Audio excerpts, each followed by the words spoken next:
O Senhor esteja convosco. Proclamação do Evangelho de Jesus Cristo segundo João.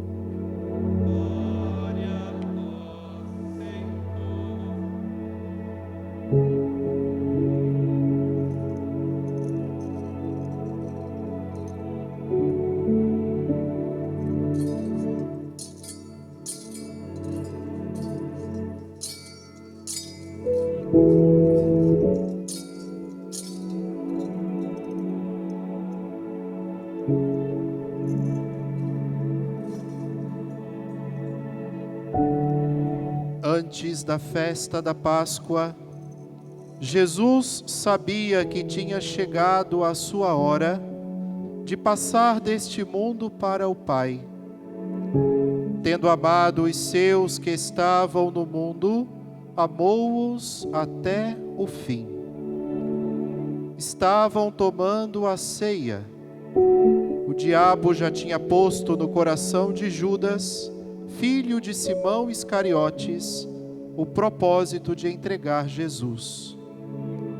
Jesus, sabendo que o Pai tinha posto tudo em suas mãos, e que de Deus tinha saído e para Deus voltava, levantou-se da mesa, tirou o manto, pegou uma toalha e amarrou-a na cintura.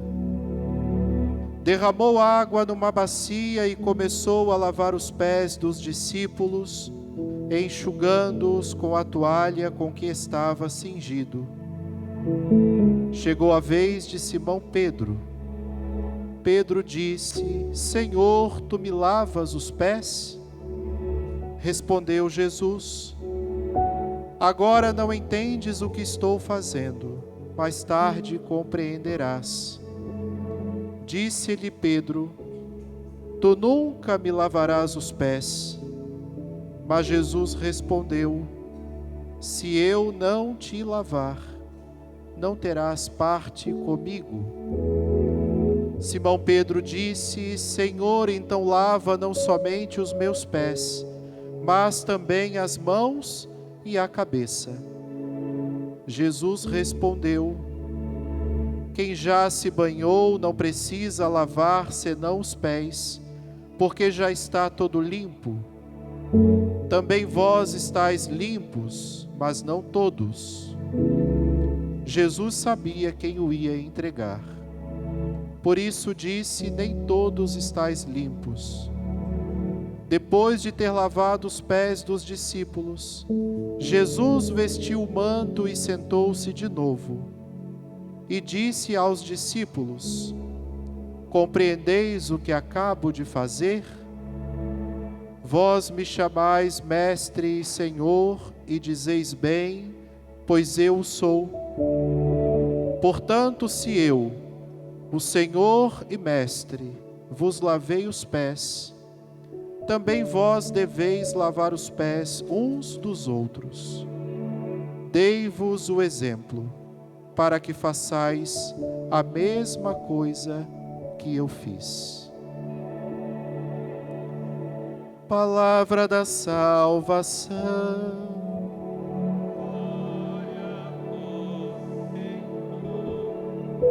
Podeis sentar, irmãos e irmãs.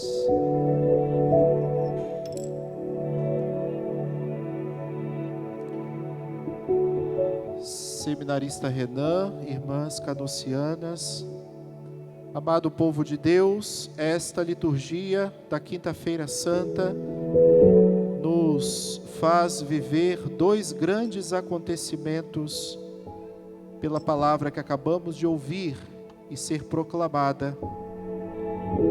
A primeira delas é que a cena onde se encontra o rito que seria o segundo evento manifestado historicamente nesta liturgia, é um evento que ocorre à mesa. O Senhor com os seus discípulos estão à mesa. Por isso a salvação não viria de outra maneira que não fosse por meio da mesa. É na mesa que a salvação se dá. É na mesa que a salvação se faz real. E é utilizando os alimentos que estão sobre a mesa que o Senhor institui o sacramento da Eucaristia, celebrando com seus discípulos e com quem estava no local naquele momento, a primeira e única missa celebrada. Sim, você pode achar que as missas que celebramos e que participamos desde então, cada uma delas é uma missa diferente. E não é. Nós só temos uma missa na história. E é a missa celebrada por Jesus há 2025 anos atrás. O nosso único e sumo sacerdote celebra a única missa da história. E nós celebramos a atualização do mistério quando fazemos o que ele fez. Porque quando os sacerdotes hoje não fazem o que Jesus fez, com a intenção de Jesus, com as palavras de Jesus, não é missa. O nosso sacerdócio só existe por causa do sacerdócio de Jesus. A Eucaristia que validamente celebramos só existe porque é a mesma Eucaristia que o Senhor instituiu há 2025 anos atrás. Mas o padre falava que nós estamos à mesa, e nós poderíamos aqui delinear, por um tempo maior, a importância do alimento para a vida humana, mas o padre acredita que todos vocês saibam como é importante se alimentar.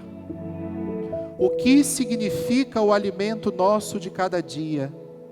O que significa para a realização humana se alimentar?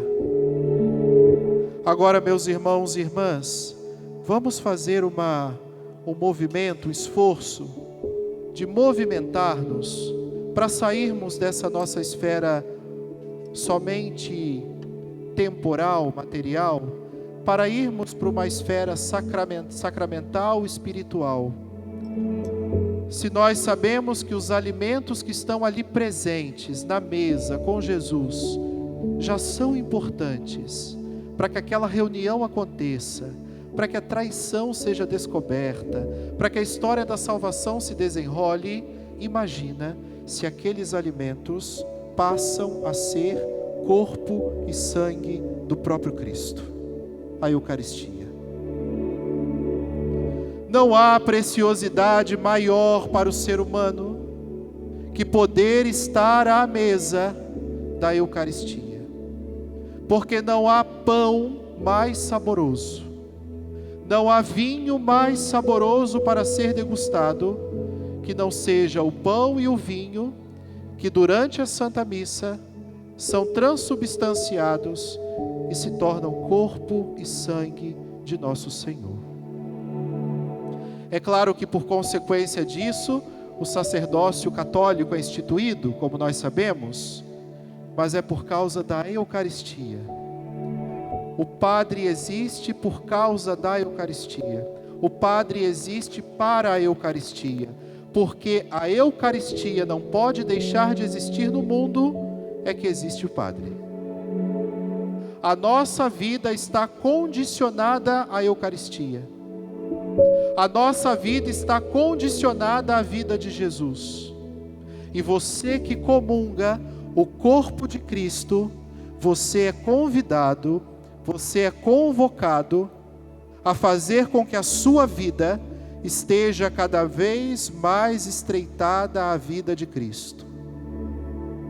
Eu não sei se todos vocês têm plena consciência de todas as vezes em que vocês entram na fila da comunhão para serem acolhidos pelo corpo santíssimo de nosso Senhor, o que isso significa para a tua vida?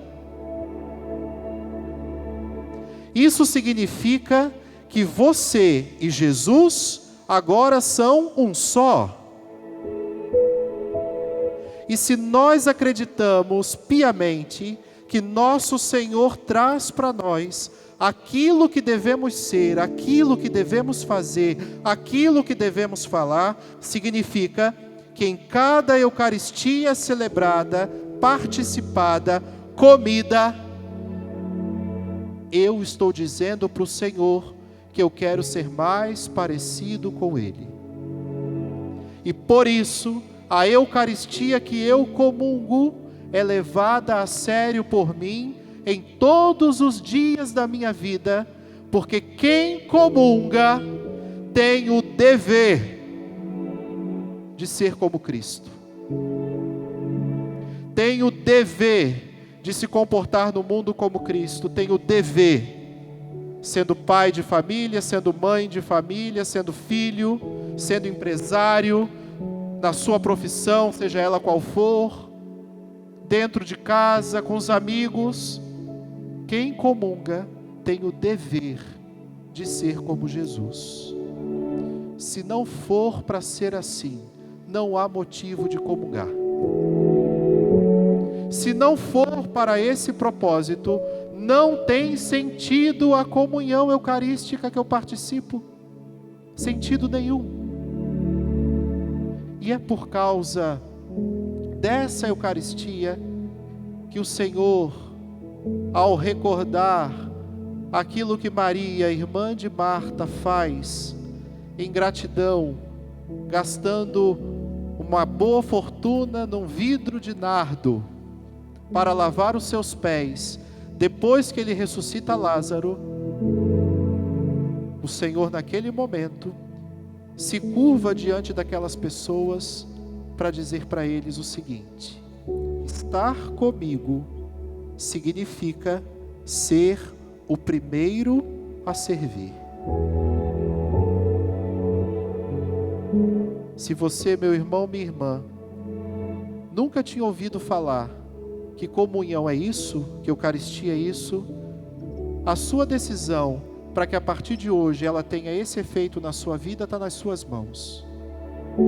E aqui o Padre quer te chamar a atenção para uma última coisa, que é sobre o lava-pés. Falamos agora há pouco que o Senhor não podia fazer de outra maneira que não fosse se curvar, porque Jesus se curva existencialmente. Desde que veio ao mundo, o próprio fato de deixar a eternidade e se encarnar na história, como nós celebramos no Natal em Belém, em dezembro, isso já diz para nós a capacidade de um Deus de descer, de se curvar, a ponto de ter que se ajoelhar para alcançar os pés dos discípulos e lavá-los. E aí você pode pensar, como todos os anos você pensa, que essa história de meditar o lava-pés, que o tema do serviço, da humildade que é exercida por Jesus, é um tema que deve ser meditado na Quinta-feira Santa e acabou. Eu quero te dizer uma coisa muito importante, que é uma das grandes diferenças de Deus para nós. Tudo que Deus fez, tudo que Deus faz e tudo que Deus ainda fará, Ele não faz para acabar. Tudo que Deus faz é para durar para sempre. Para sempre. A Eucaristia que comungamos nesse mundo, ela não vai acabar, porque viveremos disso no céu. O perdão que somos convidados a dar hoje não acabará, porque é o perdão que vai nos levar para o céu. O serviço que nós somos convidados a prestar ao próximo no rito de lava-pés hoje, ele nunca acabará, porque é o serviço que vai nos levar para o céu. Então presta bastante atenção nessa frase e guarda ela no seu coração, para a sua vida. Deus só faz as coisas que vão durar para sempre. Se Ele ainda não fez alguma coisa na sua vida que você pediu, é porque você está pedindo coisas que vão acabar rápido. Começa a pedir coisas que vão durar para sempre. Começa a pensar em sonhar com coisas que nunca vão acabar na sua vida. Começa a pedir coisas que vão te levar para o céu. Porque quando você começa a pedir coisas que vão te levar para o céu, essas coisas não podem acabar. E aí Deus te dá. Agora, enquanto você insistir que tudo isso que meditamos no Evangelho só de hoje, que isso é para ser vivido só na liturgia desta quinta-feira, você está desperdiçando graça de Deus na sua vida. Porque não é só para hoje. Lava-pés é para todo dia. Eucaristia é para todo dia. Então vamos pedir essa graça para nós. Que nesse tríduo pascal nosso propósito seja esse. Parar de ficar gastando tempo com coisas que vão acabar rápido. Achando que Deus não quer dar nada para nós, achando que Deus está surdo, achando que Deus nos abandonou, quando na verdade nós estamos pedindo errado. Estamos pedindo pouco. Estamos pedindo coisas perecíveis. Precisamos começar a pedir coisas que não se acabam. Maria, nossa mãe, interceda por nós sobre isso, junto com São José, seu esposo castíssimo. Louvado seja nosso Senhor Jesus Cristo.